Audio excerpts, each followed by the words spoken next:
Now the next one up is Ben Rattray. Ben is going to basically talk about Change.org and his insights into things. All right, Ben? Thanks, Pete, and NPI. It's great to be here. Actually, despite the look of the slides, I'm not going to talk just about what we're doing. I want to talk about three things. First is sort of the theory of why social networking is powerful for political organizing as well as nonprofit fundraising, sort of kind of taking a little bit off what Chris said. The second is the practice, what organizations, campaigns are doing now. And third is the future, where we see this going sort of in the next couple of years. So the beginning, this is very basic, an extremely oversimplistic model, but I think graphics are sort of important. The current model, especially for nonprofits, right? You've got an organization here in the middle, spamming effectively all its supporters, right? So it's a one-way stream of communication. It's an organization on a regular basis emailing out newsletters. And sort of conspicuously here, the network model was an organization at the center still sending out communications to supporters, but being able to receive information back, personalize that communication, and then empower existing supporters to propagate that message through their own social networks, right? And so if you look at the fundamental transformation that a network model produces, it's those two things. One is new communication, and second is a new model for distribution. And with communication, it's really important. It's, here again, personalizing the relationship between an organization and supporters. So right now, I've got a relationship with Amnesty International. I'm on their email list, but I don't feel a whole lot a part of that community, right? 400,000 other people are also a part of that email list. Right now, I have a very asymmetric relationship with that organization. So on the one hand, what social networks allow is that organization to communicate to me in a much more personal way. And this seems maybe trivial. And the one basic thing is I go onto, let's say, its social network, or I go onto Facebook to its profile, I can actually see and sometimes these are interns, but the people that work for Amnesty communicating with blogging, adding their own photos, their videos. I see the time it was posted. I see the photos sometimes of the people that work for the organization. I can get private messages from those people. They can see the most active supporters in their network and therefore induced to send private emails or messages through Facebook, for example, to those supporters. And that's tremendously powerful. Effectively, it's saying your supporters who currently you're just spamming on a one-way medium every week, you can identify them personally, send them a private message, and those people can see the director for internet communications for Amnesty has sent them a note, right? So one, it forges a sense of community and personalization. The second thing is, again, supporter to supporter. It empowers people. I mean, right now, again, it's Amnesty International at the center. It's 400,000 supporters. There's no way for those people to interconnect. And of course, social networking enables that, facilitates that. And the upside for organizations is twofold. One, it builds a sense of solidarity, of community. To the extent that I see my friends also supporting a cause or a campaign, I start to identify myself more with that campaign, especially when I make a public pronouncement supporting it. And I see my friends see me support that campaign. So the second thing is distribution. And this is sort of the virality that Facebook, for example, facilitates. It's effectively allowing nonprofits or campaigns the first time to leverage in a much more efficient way their existing supporters to propagate their message through the social networks. And there's two ways that happens. One is active. Right, is somebody actually proactively inviting a friend. You ask sort of, how is this different than the tell your friend sort of link that every nonprofit has on its website after an action? The difference is, and sort of the way I like to describe it is, friends don't invite friends to websites. Right? Friends invite friends to communities.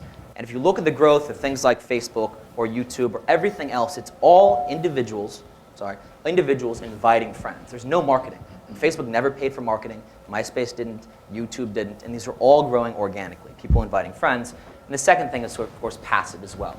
And Chris talked about this, but the mere fact of conducting an act, of supporting an organization, of a campaign on one of these networks, by virtue of that act, propagates that message, even if you don't want to sometimes. If it goes in the news feed, if I support Barack Obama, all my friends see, right? So the question is, like Chris had mentioned and Pete had mentioned as well, sort of, social networks have been at the core of political organizing, and to some extent, but less so for nonprofits since the beginning of time. The question is, are we just taking these offline strategies and putting them online? And I want to actually say no, it's not exactly just that. The advantage, until now, the reason why sort of social networks haven't been exclusively used is it's really difficult. It's difficult to get people to go out and knock on the doors of friends, to send your message, to tell their friends about it. And it's really expensive. And what's new right here is scale, right?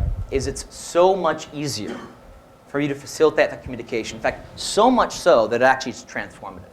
It's so much easier And the communication itself, because it's coming through friends, is so much more effective that I think it's starting to crowd out the more expensive and less effective mediums, which are traditional paid media or direct contact, where you buy a list, you spam out a bunch of people, you do direct mail.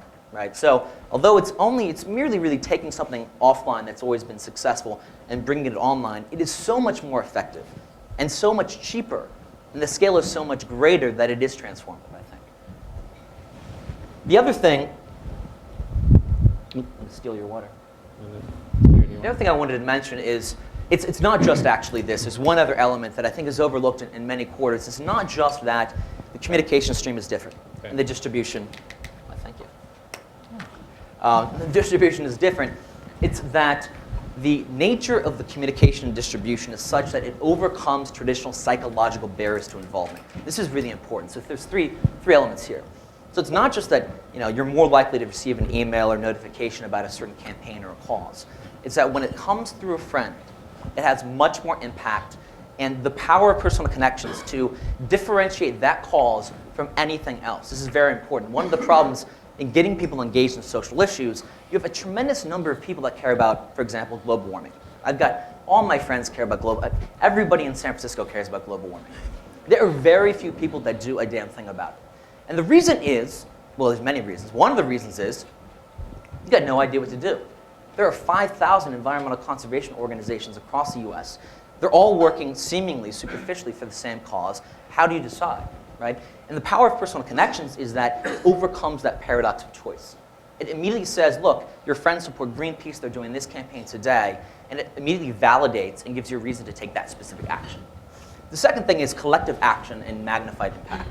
So another sort of barrier to getting people involved is the sense of impotence, the sense that you can't possibly have an impact on a mega cause like global warming, that if I give $25 to CARE, it's a part of a budget of $600 million. How can it possibly be impactful? It's negligible, and therefore undercuts the likelihood of action. And so in a social network, not only do you receive this communication more effectively, but when you do so, you notice, like for Barack Obama, when there was sort of the viral campaign about a year ago and 300,000 people joined, you see that you're a part of a community much greater than yourself. And so you're part of something, basically a movement. And this is giving people a sense that they're a part of something that, if joined, can magnify their impact dramatically. The final thing is social recognition and reinforcement. This is really important. The sort of element of showing your friends what you're doing. So instead of doing an isolated act, I go by myself in my home, I write a check to Barack Obama. As much as we like to think people are entirely altruistic, there's no doubt, nonprofit fundraisers and political fundraisers have done this since the beginning of time, is give recognition to major donors. It's very difficult to give recognition to small donors. It's just inefficient. You don't have the money to bring them to a banquet. You can't call them rangers or pioneers.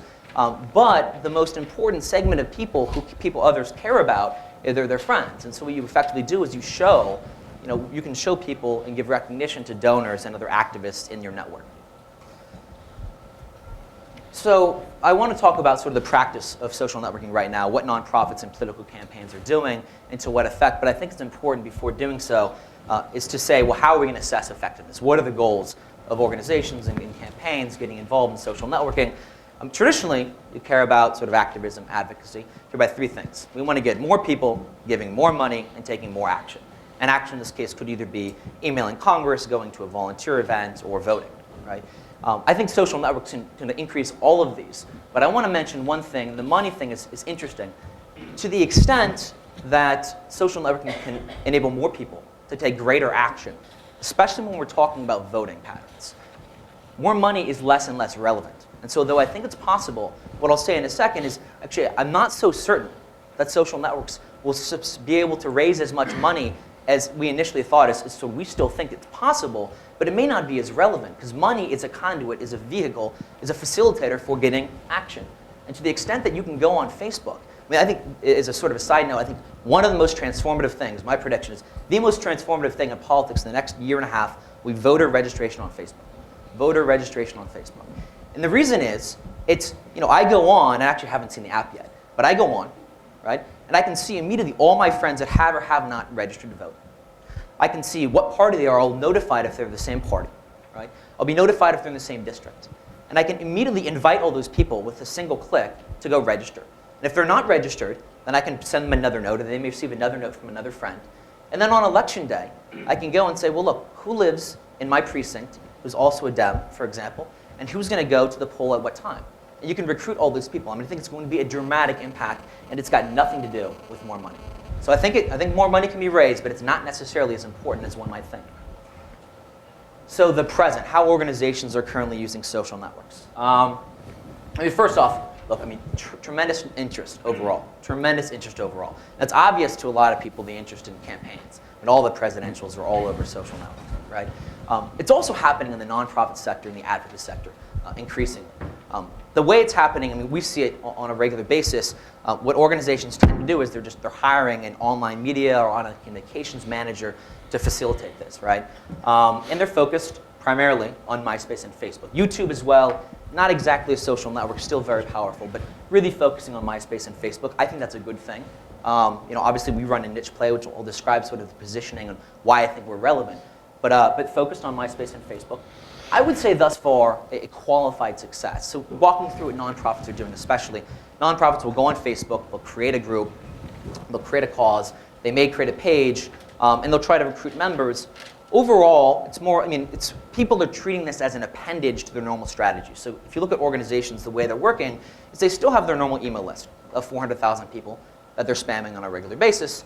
And then they have this sort of tacked on appendage of a social networking strategy run by an intern that says, well, we're going to do this as a sideshow, right?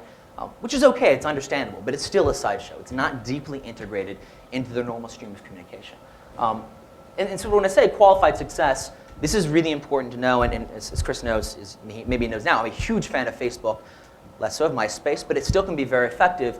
But I really think that it's qualified success, and it's important as an organization or campaign not to look at the outliers and presume they're representative of what you can achieve, right? And so you see things like Barack Obama's group getting 300,000 people. You see certain, Stephen Colbert, nobody has that sort of compelling message, gets 1.5 million. Very powerful, but very unrepresentative. Now, it's not that you couldn't accrue several thousand members, but don't expect that you go on there and get some mass flood of virality immediately. And as far as sort of why this is, one, it's a new medium. I mean, I think there's potential for that to happen, but it's still a new medium. Second is, like I mentioned, unrealistic expectations. And third is probably the biggest thing that plagues organizations that we see is this field of dreams mentality. That, wow, well, Barack Obama had 3,000. If we can just get 1% of that. Or, Facebook's got 52 million users now. MySpace, some sort of amount more than that. If we just get on there and get like 1% or 0.01%, sort of reminds me of people like 10 years ago in the beginning of the dawn of the web. It's like 500 million people on the web. We just need a website and people will come. And it just doesn't happen. It doesn't happen. And so there's definitely more capacity for distribution and virality, but it doesn't just happen. You've got to aggressively fight. And there are two things that are important to that. One is messaging, which John, sort of an expert at, is going to talk about. And two is recruiting, is getting bare bones. I mean, going down. People on MySpace, the most common way of building a community on MySpace, getting an intern to go on and friend 70 people a day. Sort of the restriction, I don't know if it's changed, but 70 people you can recruit. You get active in recruiting people. So the future. So the future, on the one hand, I think MySpace and Facebook are going to be more and more important. The future, though, is I think nonprofits are really going to bake social networking into their mainstream of communication. I go back to the irony of a nonprofit having, let's say, a list of, 100,000 supporters, right? That is the biggest potential social network because they already care about you.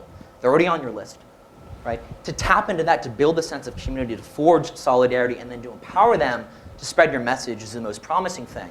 It's also interesting to go onto Facebook and MySpace and accrue new supporters and market.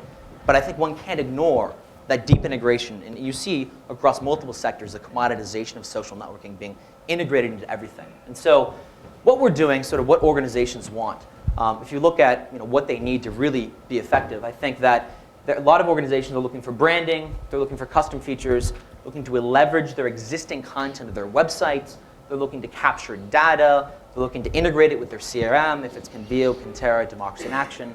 And I'll get to the last one in a second. And so you see this with a number of organizations looking to create their own social networks because they want these sorts of things. I think it's very dangerous in many ways. It's very difficult to do. But I understand the interest. I understand the interest for these things, which to a large extent you can't achieve through a MySpace or Facebook, though important as they are.